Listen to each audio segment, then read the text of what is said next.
Olá, como vai? É um prazer enorme estar com você novamente aqui no meu canal do YouTube.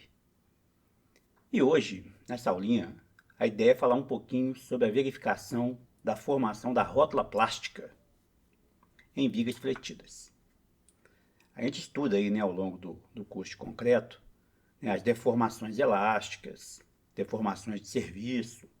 A gente estuda o estado limite último também, né, que é o cálculo da armadura, é feito no estado limite último. Porém, quando é que a viga, de fato, ela vai romper? Se eu começar a deformar uma viga, quando vai acontecer aquela formação da rótula plástica, que é a ruptura física, a ruptura real da viga? É isso que a gente vai estudar aqui, né? Lembrando que não é uma situação de projeto, é uma situação de análise, para você entender um pouquinho mais do comportamento aí de uma seção fletida. Então imagine que eu tenho aqui uma viga de concreto armado ou em balanço, e eu vou aplicando carga nessa viga, ela vai deformando até que chega um ponto em que ela rompe. E rompe de fato, né? Não é o estado limite último.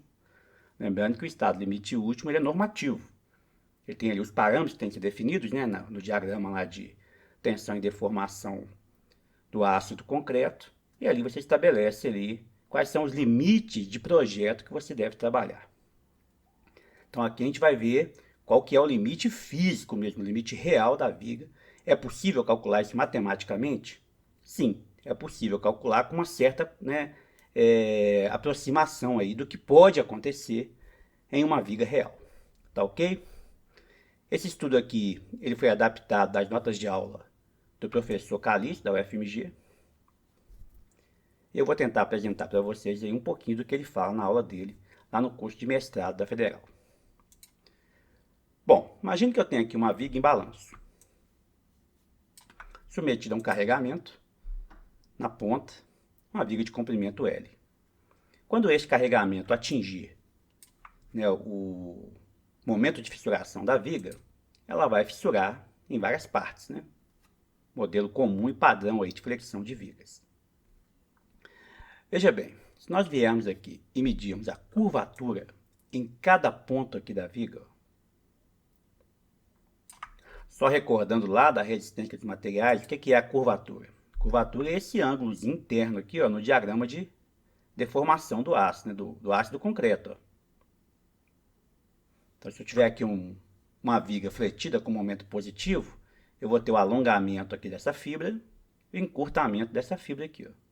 E vou ter esse ângulo aqui. Esse ângulo aqui é a curvatura da seção.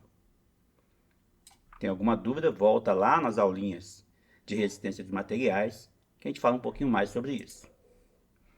Bom, então se eu medir a curvatura aqui ao longo dessa viga, transformar isso em um gráfico, eu vou encontrar mais ou menos isso aqui, ó.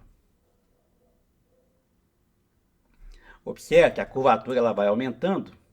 Nessa região aqui ela vai aumentando de forma mais ou menos proporcional, né? Com alguns picos, né? Se observar aqui, ó, exatamente onde eu tenho a fissura, olha lá, ó, ela sofre alguns picos, né? No valor da curvatura, né?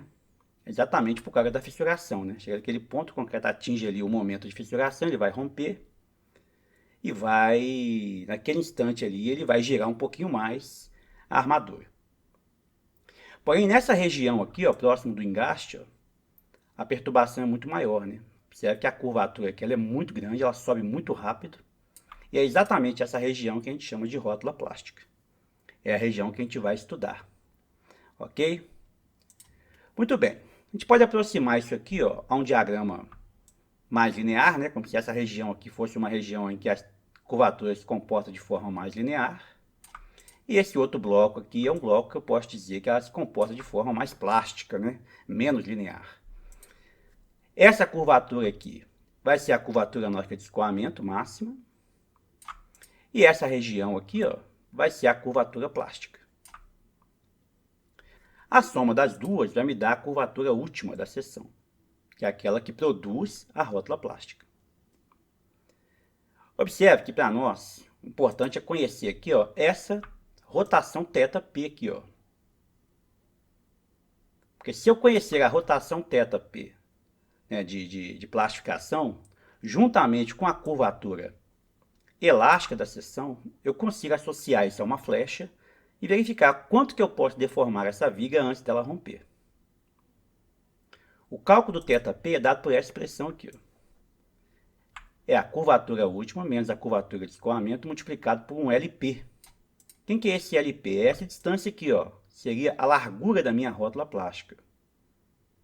Os pesquisadores chamam de comprimento equivalente da rótula plástica. Então, observe que eu tenho que conhecer três variáveis, né? Eu tenho que conhecer aqui a deformação, a curvatura última, a curvatura de escoamento e a largura aqui da minha rótula plástica. Conhecendo esses três, eu vou conhecer aqui a rotação plástica e com isso eu consigo calcular aí a flecha máxima, né? A flecha última que eu posso ter nessa viga. Tá ok? Muito bem. Vamos partir aqui para a curvatura elástica, né? Vamos só recordar que a gente já estudou aí o cálculo da curvatura elástica em vários vídeos aí no meu canal, né? Principalmente quando eu falo de ductilidade da seção. Se você voltar nessas aulas, você vai ver que a gente estudou bastante aí a curvatura elástica. Vamos recordar aqui, ó. Imagina que eu tenho aqui um nó, né, de uma viga em balanço. Eu vou ter aqui o centro de giro da seção, da ligação, ó, esse ponto aqui. Eu vou ter aqui uma rotação elástica e uma rotação plástica. É onde que está a curvatura, né? Se você pegar aqui a linha neutra, ó, de altura K índice D, só recordando aí, né, a altura da linha neutra no estágio 2 puro, né, com a viga fissurada. E aqui a altura útil da seção. Onde está a minha curvatura? A curvatura é exatamente esse ângulo aqui, né? Que é a função de quem? Da deformação de escoamento do aço, D menos KD. A altura D menos KD, esse pedacinho aqui, né? Como esse ângulo aqui é muito pequeno, ele se aproxima à tangente, então posso dizer que a minha curvatura de escoamento vai ser a deformação de escoamento D menos KD, dividido por D menos KD. E a deformação de escoamento pode ser calculada dividindo aqui a resistência ao escoamento do aço pelo módulo da elasticidade do aço. Nós já estudamos isso aí, é só recordar aqui, né, nessa videoaula. Muito bem. E com relação à rotação plástica, né? Ela depende de quem? Ela depende desse LP aqui, ó. Nós temos que calcular o LP.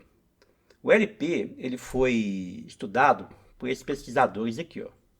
Norte-americanos, Matlock Corley, e eles desenvolveram uma teoria que você pode calcular o LP através dessa fórmula. 0,5D mais 0,05 vezes 1Z. Ora, o D é a altura útil da seção. E quem que é esse Z? É a distância da seção crítica ao ponto de momento nulo. Nós pegarmos aqui vários diagramas básicos aí de vigas, né? A gente consegue entender melhor quanto que vale o Z. Ó. Se a viga for biapoiada, o Z vale a metade da viga, exatamente aqui, ó. Que é o ponto de momento nulo até a seção crítica. Então, aqui também, ó, viga com 3 apoios, ponto de momento nulo, a seção crítica. No caso de viga com 2 engastes, eu posso calcular a rótula plástica tanto nesse engaste, aí o Z é esse lado de cá, ou a rótula plástica aqui, aí o Z já é esse lado de cá. Ó. A viga em balanço, obviamente, né, a rótula plástica vai aparecer aqui no engaste, o comprimento Z é o comprimento total da viga. Então, de posse dessas informações, eu consigo calcular o LP, ok? Muito bem. A deformação última, a curvatura última do concreto vai ser função de quem? Da deformação última dividido pela altura da linha neutra no estágio 2 pura. E aqui é importante lembrar, nós não estamos trabalhando com projeto.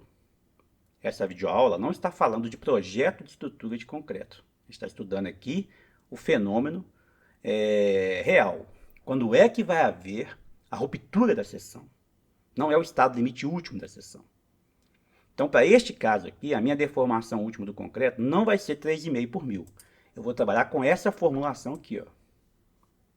0,03 mais 0,02 BW sobre Z, o mesmo Z que a gente usou para calcular o LP, e o BW é a largura da viga, mais taxa volumétrica de armadura, multiplicado por FY, dividido por 13,75 ao quadrado.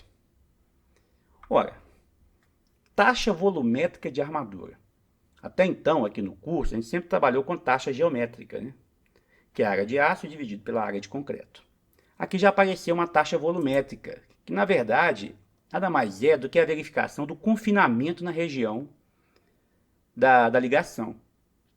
Ela é dada por essa expressão aqui, ó. É o volume de aço transversal mais o volume de aço comprimido, armadura linha S, dividido pelo volume de concreto confinado, dentro dos limites entre dois estribos.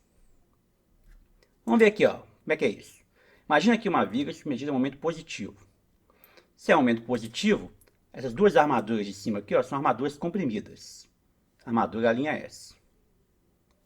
Aqui vai ser a distância entre os dois estribos, eu vou chamar de SW.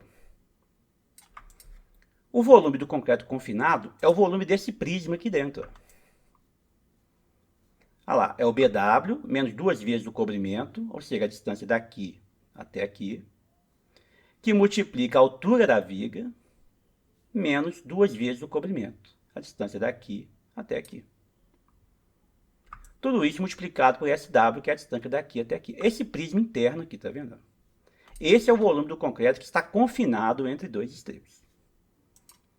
O volume da armadura, eu vou ter dois volumes. Eu vou ter o volume da armadura comprimida, que vai ser a área da armadura, dessa peça aqui, ó, multiplicado pela distância SW, daqui até aqui. Então aqui, por exemplo, se eu tenho duas barras, vai ser a somatória das barras, somatória das áreas.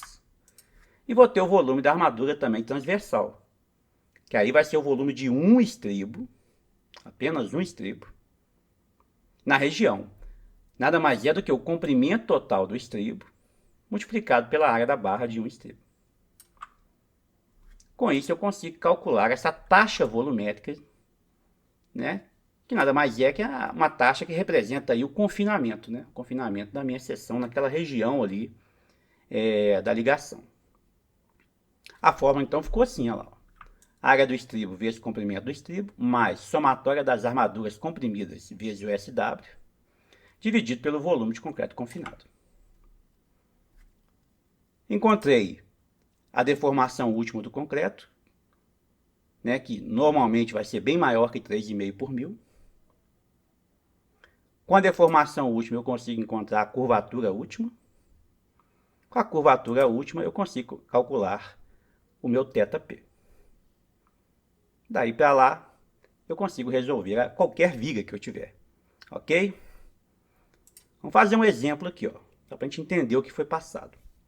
Calcular a flecha última para uma viga do pergolado abaixo. Então eu tenho aqui uma obra residencial com alguns pergolados aqui, ó, com 6 metros de comprimento, né? Inclusive um projeto real. Vou pegar esse projeto que eu fiz e vou verificar qual seria a deformação máxima que eu teria na ponta do meu pergolado que causaria a ruptura da seção aqui, ó. Então é uma viga em balanço, com 6 metros de comprimento, engastada numa base bem sólida aqui de concreto, ó. Então eu posso considerar essa região aqui, ó, uma região de engaste perfeito. Submetida, é claro, a uma carga uniformemente distribuída. Peso próprio da viga, carga de vidro, né? Esse pergolado tem um vidro por cima ali, a carga do vidro, vegetação, se for colocado, qualquer coisa. Então, uma carga distribuída. Então, o que eu quero, na verdade, é o seguinte. Qual vai ser a minha deformação última? Quanto que eu posso descer essa viga aqui, ó, antes dela romper aqui? Ok? O cálculo é feito em duas partes. A primeira parte, nós vamos calcular a curvatura de escoamento. E vamos associar essa curvatura de escoamento a uma flecha de escoamento. Então, é um instante no tempo em que o meu momento de serviço, né, ele é até o limite do momento de escoamento da armadura. Vamos ver aqui, ó. Como é que é o diagrama de momento fletor de uma viga dessa, né? É uma viga em balanço, engastada na base, com carga uniformemente distribuída. Então, o diagrama é uma parábola, né? Máximo aqui nesse ponto e zero aqui, ó. E o momento fletor aqui nessa viga é dado por WL2 sobre 2. Ora, se eu quero um momento de escoamento, então eu posso dizer que o momento de escoamento MY vai ser o WY L2 sobre 2, ou seja, a carga que produz o escoamento vai me dar o momento de escoamento da armadura. Ora, e a flecha? Qual vai ser a minha flecha no momento em que a armadura atingir o escoamento? Vou chamar de ΔY. É uma viga em balanço com carga distribuída. Qualquer livro de resistência de materiais tem essa fórmula aqui, né? Flecha máxima na ponta do balanço, WL4, 8EI.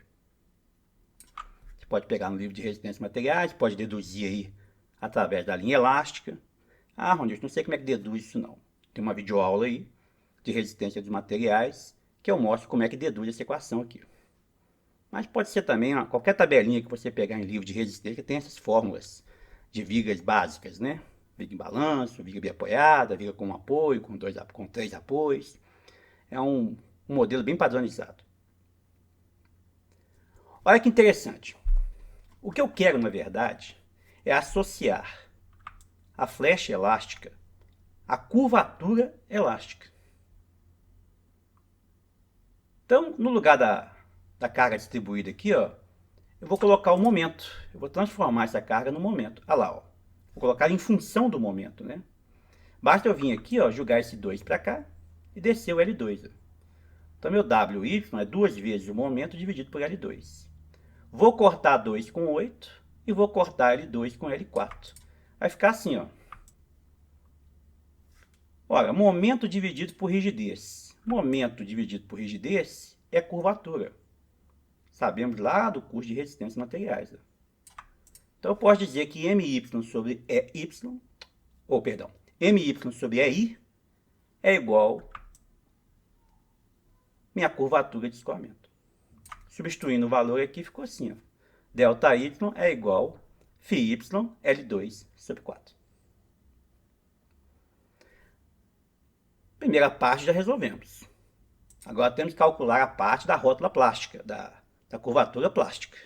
Para isso, eu vou ter aqui duas flechas. Né? Eu vou ter a flecha que eu já posso calcular, que já tem a fórmula. E vou ter que somar a flecha aqui, ó, plástica. Porque a soma das duas vai me dar a flecha última, que é exatamente o que eu estou procurando. Para isso eu tenho que conhecer quem? Minha rotação plástica. Lembrando que a rotação nada mais é do que a tangente, né? A tangente desse ângulo, que é um ângulo muito pequeno, eu posso aproximar a tangente ao ângulo. Então eu tenho que conhecer a distância daqui até aqui e daqui até aqui.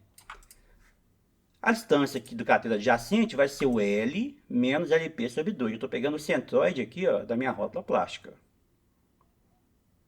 Então, se eu já tenho essa informação aqui, ó, que é o L menos a metade de LP, tangente nada mais é do que cateto oposto sobre adjacente. Ó.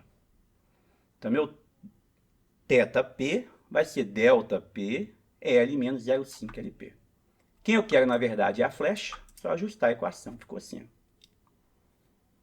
Posso dizer, então, que a minha flecha última é uma componente elástica φy L2 sobre 4 mais θP, que multiplica L menos 0,5 LP. Encontrando o valor de φ, θP e LP, o L nós temos, que é 600, né, no caso aqui da nossa viga, eu encontro aqui a minha flecha última. Muito fácil, né? Vamos lá, ó. Vamos pegar a viga e resolver o problema. A viga foi dimensionada, né? Pega o projeto da viga, o projeto estrutural, e ela foi dimensionada assim, ó. Na região de negativo aqui, ó, eu coloquei 3 barras de 20. Na região aqui comprimida, eu coloquei 2 barras de 16. O que importa para a gente é essa região aqui, né? A viga tem 19 por 50, o concreto foi 30 MPa e o delínguo a 5. O estribo utilizado foi de 6,3 a cada 15 na região da ligação. Primeira coisa que eu vou fazer, calcular aí a minha curvatura de escoamento. Curvatura de escoamento é a deformação de escoamento D menos KD. Minha deformação de escoamento é o FY dividido pelo ES. Nós vamos trabalhar com a CA 50, o FY é 500 MPa. E o ES é 210 mil MPa. Uai, Ronilson, o FY não seria 43,48? Tá? Não. Não estamos trabalhando aqui com projeto. Estamos trabalhando com as propriedades características da seção. O que eu quero encontrar, na verdade, aqui é o ponto exato em que vai haver a ruptura. Não estou dimensionando a viga. A viga já foi dimensionada, já foi concretada, está pronto. Eu quero fazer um estudo para saber quando é que vai haver a ruptura. Ok? Então, a gente vai usar sempre as propriedades características da seção. Muito bem, 500 dividido por 210 mil, eu encontro aqui uma deformação de escoamento de 2,38 por mil. O D eu tenho, porque a viga tem 50 e o D' é 5D 45. E o K índice D, nós vamos usar a equação que a gente aprendeu lá no curso de deformação de vigas. Se você tem alguma dúvida, é importante você voltar lá. Tem aulas sobre deformação de vigas e lá a gente deduz essa equação aqui, ó, que calcula a altura da linha neutra, né? A altura K índice D aí, da linha neutra. Observe que ela é função de quem? É função do BW, da armadura tracionada, da armadura comprimida e também da razão modular, né? Que é esse N aqui, ó. A gente vai ter que transformar a seção para poder calcular a altura da linha neutra. E a razão modular é a relação entre o módulo elasticidade do concreto e do aço. O do concreto, de 30 MPa, vamos trabalhar com o SS, né? Que é o módulo secante do concreto. Aqui, ó, para a classe 30, 27 GPa, 2.700 MPa. Tabelinha que você encontra na apostila, que é sempre disponibilizada aí no canal. Tá ok? Muito bem. Então, meu N, a razão modular, é a razão entre o módulo elasticidade do aço e do concreto. Do aço é padrão, 210.000 dividido pelo do concreto, encontrei 7,8. Todos os valores nós temos, posso substituir na expressão, né? Olha lá, ó. O meu BW é 19. Razão modular 7,8. Armadura tracionada, 3 diâmetro de 20, ó. 3 diâmetro de 20, 9,42 centímetros quadrados. Aqui é a razão modular menos 1, que é da fórmula. 4 é a armadura comprimida, 2 diâmetro 16, olha lá, ó. 2 diâmetro 16, 4 centímetros quadrados. É um pouquinho maior, né? Vamos considerar 4 aqui. Razão modular 7,8 menos 1. A linha S de novo, 4 de novo. D' 5 foi dado. E aqui, ó, razão modular, armadura tracionada e o D, altura útil da viga, que é 45. Montei a equação, simplifiquei, cheguei na equação do segundo grau do tipo AX2 mais BX mais C igual a zero. 9,5K índice D ao quadrado mais 100,7K índice D menos 3.442 igual a zero. Equação do segundo grau. Vou resolver da mesma forma que eu aprendi lá na quinta série. Encontro duas raízes, somente uma raiz me interessa, que é a raiz positiva, que nesse caso aqui foi 14,5. Então, a altura da minha linha neutra no estádio 2 puro, 14,5 centímetros. Volto a dizer, pintou dúvida? Volta lá nas aulas de deformação de vigas, porque é lá que eu deduzo essa equação, e a gente faz bastante exercício lá com esse tipo de formulação. Tá ok? Muito bem. Se eu já tenho a altura da linha neutra, que é exatamente, né, que é o tanto que está sendo comprimido nessa região aqui, ó, eu já posso calcular aqui a minha curvatura de escoamento. Todos os valores eu tenho, substituo os valores aqui na fórmula, encontro 7,8 vezes 10 a menos 5 radianos. Partir agora para a parte plástica, né? Rotação plástica θp. Tem que calcular aí a minha curvatura última. Calculo então a minha deformação última. Observe que todos os valores eu tenho aqui, o FY eu tenho, o BW eu tenho, o Z eu tenho, que é 600, né? Falta só aqui, ó, a minha taxa volumétrica de armadura. Vamos calculá-la aqui, ó. Taxa volumétrica é área de aço transversal, a barra é 6,3, então a área é 0,312. Comprimento total do estribo. Comprimento total do estribo é esse aqui, ó, 44 mais 14 mais 44 mais 14. 116 centímetros. A armadura de compressão são duas barras de 16, então aqui, ó, 4 centímetros quadrados. SW, a distância entre um estribo e o outro, foi dada aqui, ó, no projeto, 15 centímetros. E aqui o volume do prisma, né, do concreto confinado, ó. 19 menos 6, duas vezes o cobrimento 3 centímetros, 19 menos 6, vezes 50 menos 6, que é a altura da viga, menos um cobrimento em cima, um cobrimento embaixo, multiplicado pela distância entre dois estribos, 15 centímetros. Fiz a conta e encontrei 0,0112, taxa volumétrica de armadura. Substituo na expressão a deformação. O BW é 19 e o Z, só recordando aí, para uma viga em balanço, o Z é o comprimento total da viga. No caso, nosso aqui é 600 centímetros. Resolvo a expressão e encontro 5,28 vezes 10 a menos 3. Lembra que eu disse que ia dar um valor muito maior que o 3,5 por mil? Tá aí, ó, deu 5,28 por mil. Observe que você não pode usar essa deformação para fins de projeto, para fins de cálculo estrutural no estado limite último. Você deve utilizar a recomendação da norma, que é no máximo 3,5 por mil. Lá o concreto rompe, entre aspas, né? Ou seja, ele atinge o estado limite último com a deformação de 3,5 por mil. Mas nós observamos aqui no cálculo que, nesse caso nosso aqui, né, com essas taxas de armadura, com a situação que eu tenho aqui, ele vai romper com 5,28 vezes 10 a menos 3, ou seja, 5,28 por mil. E isso é interessante porque quem está aumentando a capacidade de giro da seção é exatamente o fato do concreto estar confinado. São os estribos. Eu falo muito sobre isso lá no curso de concreto, né, ao longo do curso de concreto, que uma das funções mais importantes do estribo em uma peça fletida é manter o confinamento. Tanto no pilar quanto na viga. Quando você aumenta o confinamento, você aumenta a ductilidade da seção. Você aumenta a capacidade de giro da seção. Porque você consegue deformar mais o concreto antes da ruptura dele.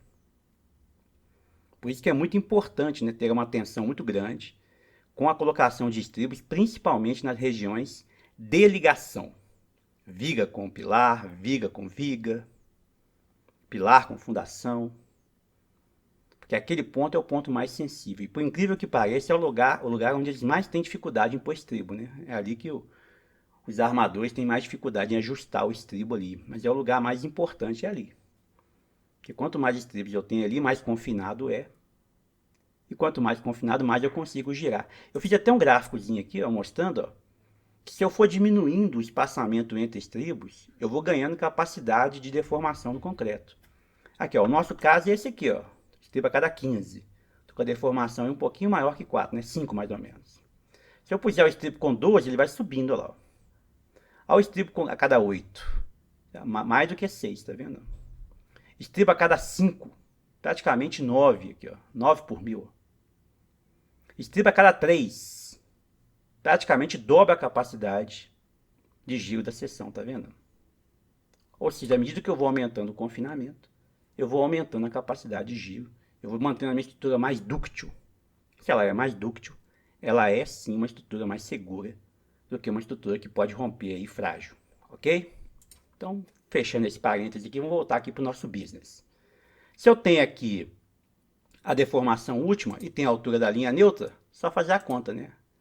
A minha curvatura última, 3,64 vezes 10 a menos 4. Muito bem. Calculo o LP, é muito simples de calcular, porque todas as informações eu tenho, o D eu tenho, o Z também eu tenho. Substituo o valor aqui, eu encontro comprimento efetivo aí da rótula plástica, 52,5 centímetros. Já posso calcular então a minha rotação plástica. Todas as informações eu tenho, curvatura última, curvatura de escoamento, comprimento da rótula plástica. Faça a conta, meu θP é 0,015. Se eu tenho θP, já posso calcular então o meu delta último. Qual vai ser a minha flecha última? Todos os valores aqui eu tenho, ó.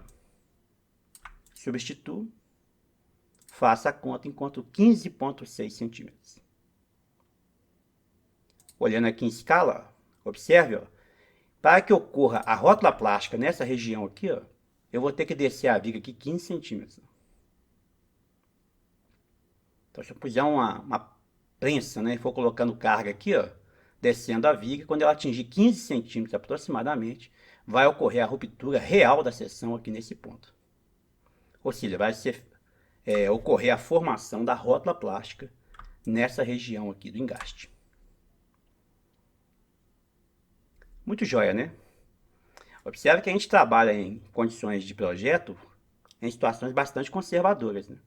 Uma viga dessa, por exemplo, a gente vai trabalhar com um limite de deformação elástica dela aí, né, em serviço de 3 centímetros no máximo. Mas a gente sabe que agora, aprendeu hoje aqui, né, que a gente consegue chegar nela aí até mais de 10 sem ela romper. Isso por quê? Porque tem que ser assim, né? As normas têm que ser bastante conservadoras. Porque se a norma trabalhar muito no limite, você que trabalha aí no risco de ruptura da seção o tempo todo. A gente tem visto aí, né, Brasil afora, mundo afora, uma série de colapsos estruturais acontecendo em concreto armado por falta de atendimento à norma. Se o cara atender à norma, o requisito mínimo da norma, é quase impossível, né? Não vou dizer que é impossível, mas é quase impossível que ocorra aí uma ruptura brusca do concreto, ok? Se for acontecer a ruptura, o que vai acontecer é uma ruptura de forma dúctil, com aviso, para que haja tempo de tirar as pessoas, de isolar o local, né, para que não tenha uma catástrofe. Muito bem, espero que você tenha gostado dessa aula, espero que seja útil aí na sua vida profissional e acadêmica. Né? Se você gostou, dê o seu like aí. Se não estiver inscrito no canal, se inscreva também, que é importante para a gente aqui, para divulgar o nosso trabalho. E quanto mais divulgado estiver o nosso trabalho, mais a gente consegue produzir vídeos para vocês aí de concreto armado. Ok? Um grande abraço e eu aguardo vocês em uma outra oportunidade.